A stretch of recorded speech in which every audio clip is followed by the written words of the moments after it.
The Steelers arrived at Saint Vincent College Wednesday. We'll talk about some of the things that they were happy to talk about upon arriving, including the confidence in the offense and how leadership might work for the defense. That and more here on the Locked On Steelers podcast. I'm your host, Chris Carter. Let's get into it. You are Locked On Steelers, your daily Pittsburgh Steelers podcast, part of the Locked On Podcast Network, your team every day.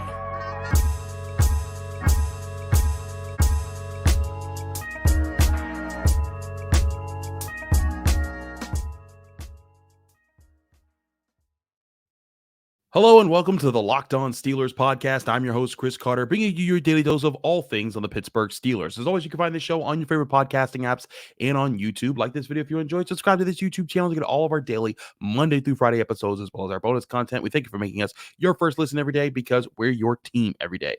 So, the Steelers have reported to Saint Vincent College on Wednesday. This Thursday, today's episode, they will get their first practices in. Now, remember, the first practices aren't padded. They're just them getting used to the pace of things. So we won't be seeing, pops, the hits and everyone flying around everything. But we will get to see the guys kind of go up against each other and sort of warm up to that. But I thought it was very interesting, some of the things we got to talk to the players about. One, Najee Harris talked a lot about the running back situation in the NFL. We did a lot of that stuff for the Pittsburgh Post-Gazette. Go check out that content on the North Shore Drive podcast and the stuff that we have on that channel. But here, I want to talk more about some of the things that they focused on specifically about the team and the confidence that they have going into this next season, because that's ultimately what's going to come down to. Can the Steelers make the rise? One, can the defense be elite like we think they can? But can the offense truly take a step up this year?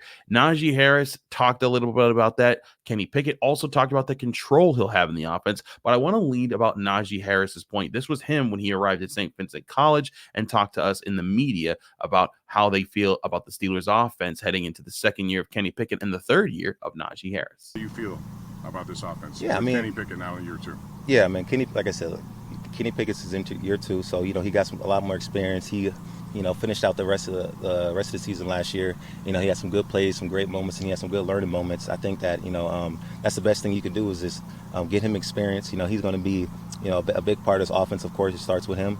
We got some good alignments to build that good O-line that we need. We got some guys on the edge. GP's in his second year. Want him to step up and make a lot more plays. Him alone. I think that he's a great talent. He could be somebody really, really good and special for this organization. So, getting him in the mix and, helping him, just study more and really just spend some time with a lot of veteran guys. Like we got A-Rob, we can get him in there to see how a veteran works, and maybe, follow that order. He's going to be a great guy. We got a lot of the draft picks that were coming in. All these guys came in OTAs and was performing. But, now it's just trying to get them here at Latrobe to get them underway and breaking that little rookie ice and to get going, because leaving off where we left off last year, we finished really strong, and I think that was our identity.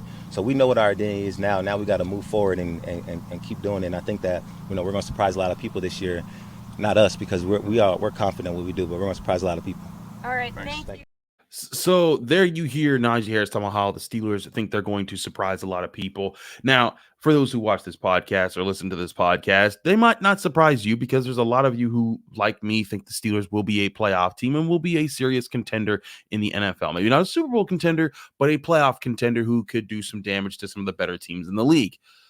So let's talk about a few things here, parsing through the things that Najee Harris talked about there. I'm going to get to Kenny Pickett's statement that he gave that I thought was very interesting about how the offense is going to be structured. But one thing that was pointed out, Najee Harris was talking about all the upsides of different younger players in the offense. And again, that's the whole point of why there's hope in the offense. Kenny Pickett's a second-year player. Najee Harris, third year. Pat Freiermuth, third year. George Pickens, second year. Deontay Johnson, fifth, sixth year now. He's been in the round, but he's still 27. Offensive line, you got Broderick Jones, a rookie. You got Isaac Seumalo's a new guy that's just got there. Mason Cole and James Daniels, both in their second years with the team. There's a lot of guys on this roster who can take steps up and grow in this offense. There's a lot of guys who aren't settled in just who they are. And George Pickens is a prime example. Now, I think it's important to talk about not just what they could do on the field, but what can happen off the field to help them with that. And one thing that Mike Tomlin talked about and all the players talked about when they were coming in was the camaraderie that gets built during training camp, especially during Steelers training camp when they're all away from the rest of the world. They're kind of all boxed into these dorm rooms. That's why they do this away setting, is so that they can have that camaraderie, they can build together, and they can kind of grow together in ways they wouldn't naturally if they were able to just practice at the facility, go back home, and have their own space to be in their private space. But for example, the Steelers, they want George Pickens to take that next step. Guess who his roommate is? It's going to be Allen Robinson. And they're doing that because the Steelers want that veteran presence, that guy in Allen Robinson who's made a whole career in the NFL as a solid wide receiver, to work with George Pickens to help him refine different parts of his game, to understand, hey, you may feel confident about this part of your game and that part of your game, but you know what? You still need to master your craft. And that's something that George Pickens might do, but it's important to have veterans around to help young guys who feel confident about themselves that, hey, it doesn't matter if you're confident. You need to still be putting in the work to fill out your potential. That was something that you saw a lot with the late 2000s Steelers when Lamar Woodley was playing really well. I think it was the 2008 season when they last won a Super Bowl in the 2009 year. Was February 2009 was when they won the Super Bowl, technically of the 2008 year. But throughout that year, if you go back and you watch some of the clips and the highlights and the things that played out, Lamar Woodley would make a play and he'd be happy and celebrating on the sideline. And players like Casey Hampton and James Ferrier would put him in check. Be like, man, you don't want to be good. You don't want to be great. You just want to be good. You're happy with what you did out there. You got to go out there and make another play, young man. And Lamar Woodley didn't get it at first until he understood he had to finish games. He had to be more consistent because it wasn't just about making a play. It was making several plays, about making every play that you could to make sure that your team came out on top. And then ultimately it culminated in, if you remember, Lamar Woodley had the last sack of Super Bowl 43 when he stripped Kurt Warner and the Steelers recovered the ball. And then that allowed them to win the game after Santonio Holmes' touchdown. That kind of attitude, there's athletes out there that have it, but having the leaders who can pass down that message, who can get that across is so important. And not to say that George Pickens is Lamar Woodley or anyone else, but it's important to have veterans around who can help the young guys understand how to deal with success as well as failure. Because it's one thing to know how to not have your head down when you lose and to stay confident in yourself and say, hey, I'm going to go out there and get the next best one. But it's also another level of maturity to know how to handle winning and to not keep your head up too high and not focused on your work. That's something that I think that Kenny Pickett has in spades. When I covered him at Pitt, whether he lost or he won, he was the same guy in every press conference talking about, we got 24 hours to celebrate this last win, and then it's on to the next opponent, and we got to be ready for what they're going to do next week.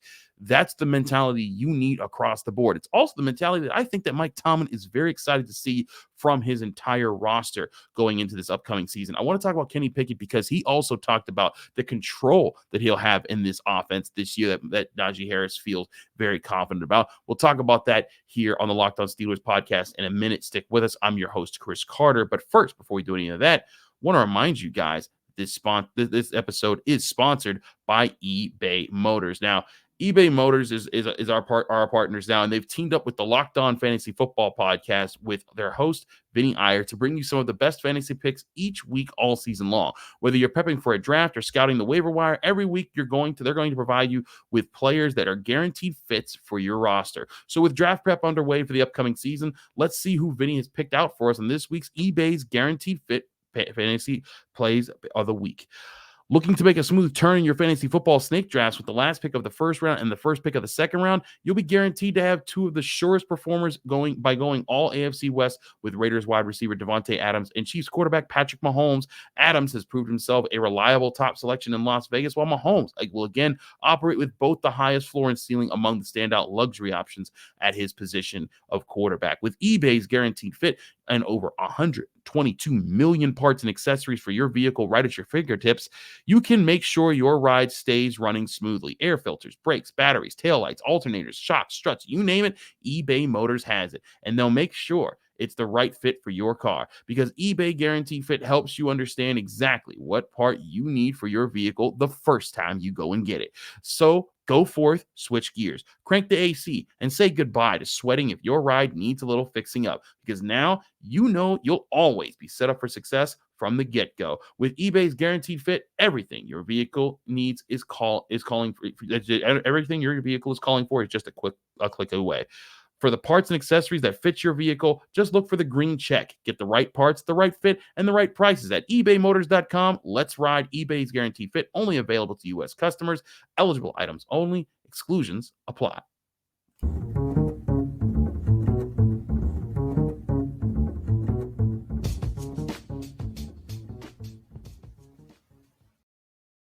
Back here in the Locked On Steelers podcast, I'm your host, Chris Carter. We're continuing our talking points on the Steelers here after they've reported for the first day of training camp.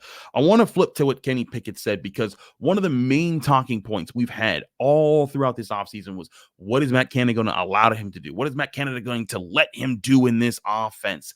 And Kenny Pickett kind of talked a little bit about that, not just about what he was let to do, what he's going to be allowed to do this year, but what he was allowed to do last year. Here was Kenny Pickett when we spoke to him when he arrived at Saint Vincent College. Kind of influence maybe you didn't have last year. Yeah, I think I already have. I think I was part of a good process of adding some things this offseason and during spring taking some things away that we didn't like and going back and watching the tape. So I feel like I've been a part of those conversations. So I think definitely when the game plan starts coming around, I'll have an input as well. How about in terms of an identity? What do you imagine for this offense? You guys obviously had big guys who could run the ball, but how much do you imagine opening it up? Yeah, we need balance. I think that's the key to success in this league. You can't be one-dimensional. So I'm excited to see what that looks like and push the ball down the field and hand it off to Naji, see what he can do. I know he's been working really hard, so I think we have a really good balanced team this year. That's what I want to see. Kenny, what do you most look for? The responsibility that they take in trying to make you guys better. How does this defense strain and challenge you guys to make you better for the regular season? Yeah, it goes both ways. They're a top defense, and we're striving to be a top offense. So I think going at them every single day and pushing them every single day like they do to us, I think it's only going to make us better as a team. So, few things there. One, let's talk about the part of this where Kenny Pickett's talking about the offensive balance, because this is something that we've discussed a lot with how is this offense going to flow? What's going to be the key element? Because for offenses to be successful, they need to at least have a couple things that they can depend upon in key situations that they know if they call this play, more often than not, it is going to be successful. Or if they go to this concept, they will find success in beating most opponents. And the Steelers really didn't have much of that last year as far as consistency goes. Even when they were winning games late in the season, it wasn't that they were calling, certain plays. They knew, hey, when we call this run play, we're getting 6 yards. The way the Steelers of the mid 2010s, if you remember Le'Veon Bell, there were certain plays that when they called the double trap counter, when they had a guard and a tight end, or a guard and a tackle, or a guard and a center pull out in space and go lead block for a run play, and Le'Veon Bell would follow them. That was a staple play of Todd Haley's offense, and it would often get them 4, 5, 6 yards plus in some games. And that was one of their bread and butter plays that when they called that, you knew that was one of those plays you knew you could get positive yards in key situations. The Steelers of today, even in the last 2 years, they haven't necessarily had as many of those go-to available points there to base themselves off of. And that's where I think it's going to be very interesting to see if they can develop something like that. One, that's why they got the offensive line that they've gotten, Isaac Seumalo, Broderick Jones. They want to get to the point where they can control the line of scrimmage and they can call those run plays that are successful. But they also need pass plays to work like that, where they know that, hey, if they call this play, they're getting multiple looks from guys that are reliable, and Kenny Pickett will be able to take advantage of whichever one-on-one matchup he likes the most to fit the ball into. But again, this goes back to the first point that Kenny Pickett was talking about, and that's about the offensive control that of as far as what he's able to contribute to the system. Now, I do think it's important to differentiate what some people want to talk about with offensive control and what Kenny Pickett's talking about. Some people want Kenny Pickett to just be able to cut loose, do whatever he wants. If he wants to throw 50 times a game, let him throw 50 times a game. That's not what the Steelers are going to do, and that's not what he was saying in the video. He was talking about having input on the offense, which means sitting down with Matt Canada, sitting down with Mike Sullivan, the quarterback's coach, sitting down with Glenn Thomas, the new offensive assistant, and all the coaches he needs to say, hey, these are the things that I feel comfortable at with this guy. These are the route concepts that I feel comfortable with this group. These are the plays that I think that we can hit on at this point, and allowing his input to impact what goes into the playbook in training camp and what they try more of. That shows they respect him. That shows that they're taking him into consideration. He's not just doing what's thrown out there and having no input into how the system is going to work. That is essential for Kenny Pickett taking command of this offense. It's a very early step. It's one of many steps that need to happen if Kenny Pickett's going to be the guy for the Pittsburgh Steelers. But to me, that is a very good sign. And the fact that not only does he feel that he has the confidence to have input in on how the offense is going to work, but he also understands how balance is important. I think it goes a long way to why the Steelers wanted Kenny Pickett in the first place. For example, he talked about, he wants to take some shots downfield, but he also wants to give the ball to Najee Harris. He also knows that he's got talented guys around him, that if he gets the ball to them in different ways, they're going to find success. And it's that kind of trust, that kind of chemistry that takes time to develop, because there's going to be times, you remember last year in the early parts of the season, Najee Harris wasn't running as hard as he could. He didn't, one, he was injured, and that was definitely a factor, but two, he didn't trust his offensive line, and rightfully so. They were getting him his butt kicked all the time because he was getting hit 2-3 yards in the backfield before he even got a chance to really pick up any momentum. And that was something he had to try to avoid a lot. But when it comes to Najee Harris, when it comes to Kenny Pickett, when it comes to the Steelers offense, when their success starts to come, they need to start to be able to trust each other more consistently. And that could end up being the difference for how this offense gets going, is that they need to learn how to trust each other. They need to learn how to win those certain moments so it comes back in a positive way for them, and it creates opportunities for the rest of the offense to build off of. Ultimately, I do think the offensive line is a huge component here, but the success of Kenny Pickett and Najee Harris will determine how far this offense goes and how far this team goes this season, as those are two guys. Najee Harris needs to be able to get off on the ground. He needs to be able to get loose and make some plays.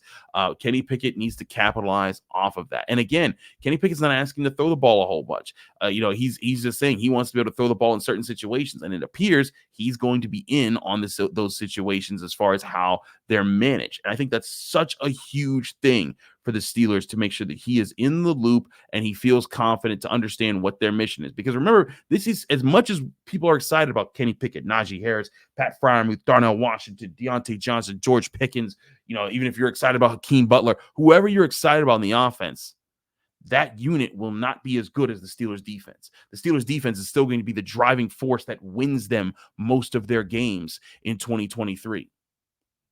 But the offense can help them win more games when the defense can't do it all the time, because no defense can do it all the time.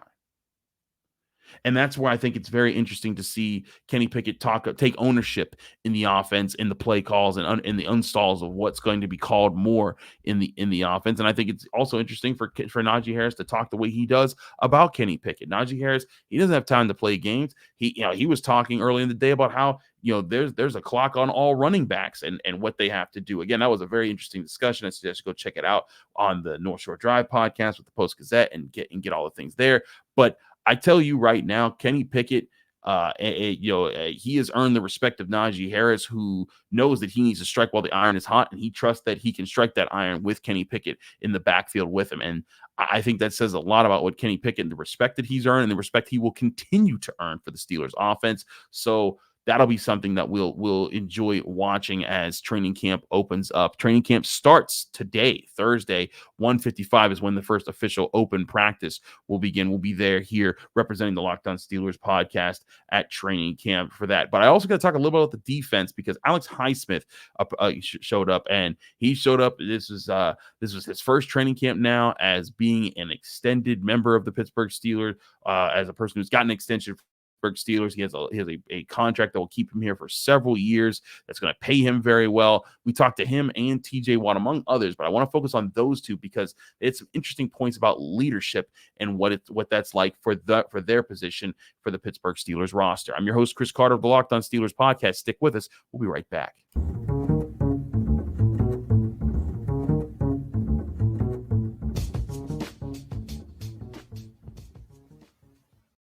Back here on the Locked On Steelers podcast, I'm your host, Chris Carter. I wanted to talk to both the edge rushers that lead this team in Highsmith and Watt, because one, Highsmith just signed his big deal and he's able to celebrate that, but he knows that upon signing the big deal, he cannot slack.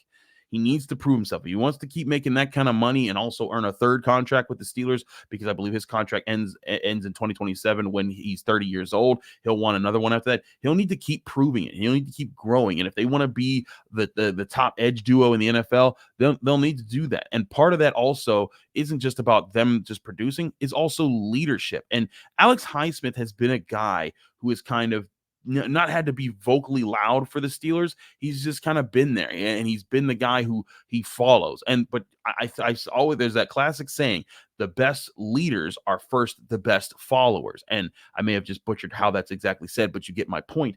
You can't learn to lead until you learn to follow. I think that's the actual saying there.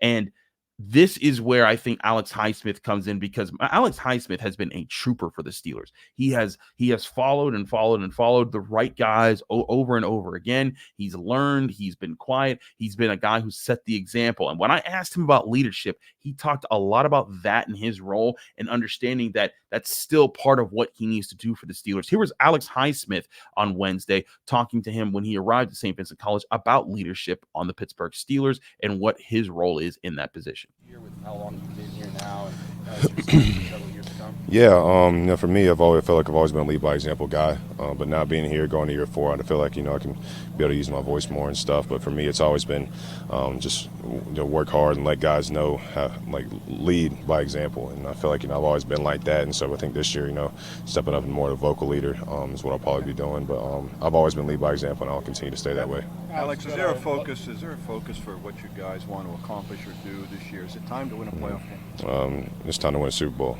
We know it starts here at camp, and that's not the goal for us. The goal is to get the Super Bowl and win the Super Bowl, and so it starts here at camp, and so I'm just excited to get started. Alex, you got a life-changing amount of money, obviously. I mean, how do you approach that? And I mean, still driving a pickup truck. Are you just trying to not let that change who you are and that kind of thing? It never will. Like I said earlier, football is what I do. It's not who I am. I'm a follower of Christ, and that's where my identity is. And so, no dollar amount, no achievement. Just I know who I am, and so that's just always. I know I'm always going to be who I am, and so it doesn't matter for me. Plus, for me, it's never been about the money. It's always just been about the love of the game, and so I'm just thankful and blessed to be here for another 4 years. And so, like I said, I'm ready to get to work. So a few things here from Alex Highsmith. If you're a Steelers fan and you didn't get your hair didn't stand up when Jerry Dulac, that was Jerry Dulac of the Post-Gazette who asked him the question, is the goal to win a playoff game? He's like, the goal is to win a Super Bowl. I know some Steelers fans are like, oh, that's what I want to hear. That's what I'm here for, Alex. That's why you signed the big bucks.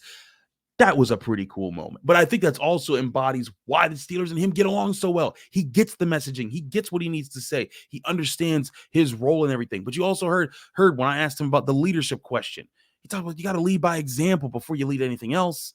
And Alex Highsmith is the example. He shows up early, leaves late, is ready to work at all times. He's developed naturally in the Steelers system. He hasn't been the boisterous person who gets his opinion out all the time. He's always about working hard, being for the team, getting sharper in his craft every single time. And part of that has been working with TJ Watt and the things that they've done to be a sharper edge rushing duo. I think all of those things embody why Alex Highsmith got paid and also why he's gotten better.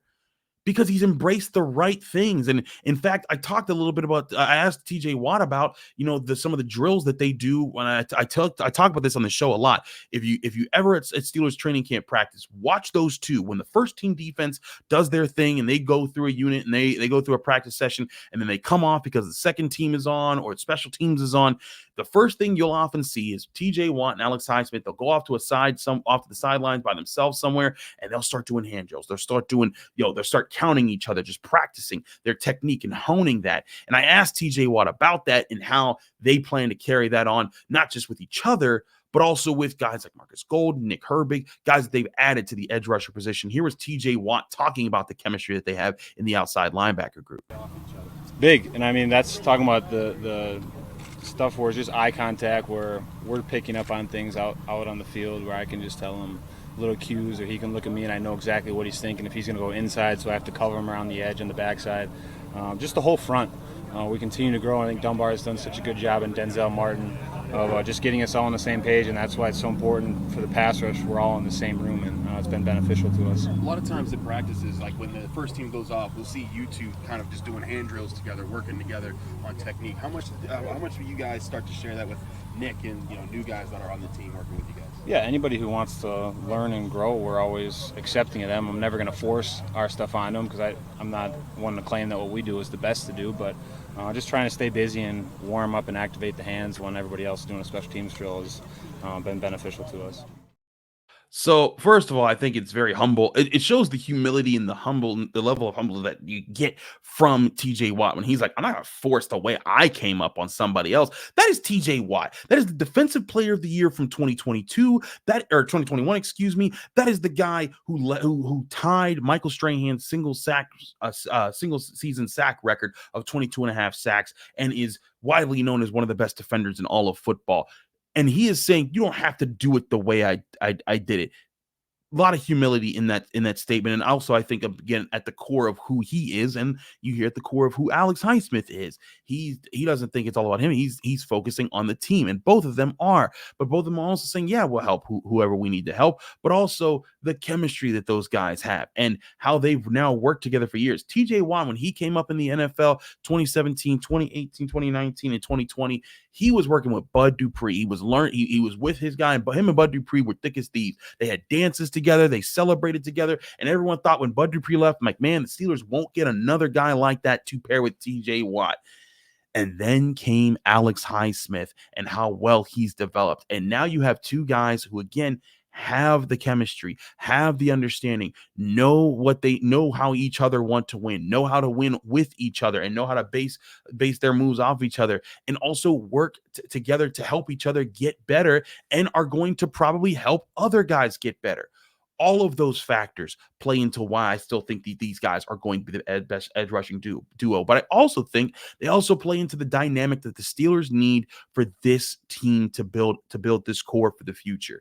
It's, again, this year's team, I think that they'll make the playoffs. But this year's team is setting up the window for them to actually be Super Bowl contenders for the next several years. Because I think that the Steelers, with young guys like Kenny Pickett, Harris, Freiermuth, Pickens, all the guys, Broderick Jones, all the people that they've added there, and even all the young guys on the defensive side of the ball, there is a sense that you want these guys to take up the right leadership traits to kind of carry onto the future for Mike Tomlin's Steelers. And it sounds like to me, TJ Watt, Alex Highsmith, they embody a lot of the same principles that people love about Cam Hayward, about a guy who's been on the team. He's a shining example of what it means to be a leader in the NFL on and off the field. And these guys, they seem to think and breathe the same way. I think that when you look at guys like Minkah Fitzpatrick, you also add him to the mix. There's a ton of Steelers who abide by that ideology. And that's where I think the Steelers have a very good chance at building a window right now to become a serious contender for years to come when it comes to being a great team. Now, they still need to take several steps up on the field, but the demeanor, the things we're hearing them talk about, all sound like the right kind of stuff that you want to hear from both their young players and their leaders about the future of themselves and the team that they play for. The pads don't go on just yet, but the Steelers will be on the field Thursday, Friday, Saturday, Sunday. We'll have a Friday episode. We'll have Jenna Harner on for part of that episode. She will not be able to be at the practice, so I'm going to talk with her a little bit, kind of talking more about things that we've learned from the day opening, but we will have a part of the tomorrow's show, a leading tomorrow's show, with what we saw in the first day of practice for the Pittsburgh Steelers. So tomorrow's episode will be action-packed. We'll have camp coverage. We'll also have more thoughts with Jenna Harner on the Pittsburgh Steelers and how things are looking for them moving forward. So stick with us here as we finish out the week. We'll try to also do a bonus episode over the weekend, just covering some of the bigger things that happened over those two practices, and then getting you ready for next week when the pads do come on and they start to get serious at Steelers training camp, and we start to get to see who's the most physical guys of the people they drafted to build the goon squad that Mike Tomlin really wanted to have. We'll talk about that more here on the Locked On Steelers podcast as we get to tomorrow on the Friday episode, but we hope you enjoyed the Thursday episode of the Locked On Steelers podcast. I'm your host, Chris Carter. Follow me on Twitter and Instagram at Carter Critiques. Read my work at the Pittsburgh Post-Gazette. You can find me there covering all things Pitt athletics. You can also find me there on the North Shore Drive podcast. You can also find me here on the Locked On Steelers podcast Monday through Friday, breaking things down on your Pittsburgh Steelers on your favorite podcasting apps and on YouTube. Like this video if you enjoy it. Subscribe to this YouTube channel to get all of your daily Monday through Friday episodes. Back tomorrow with Jenna Harner and Steelers training camp talk right here on the Locked On Steelers podcast.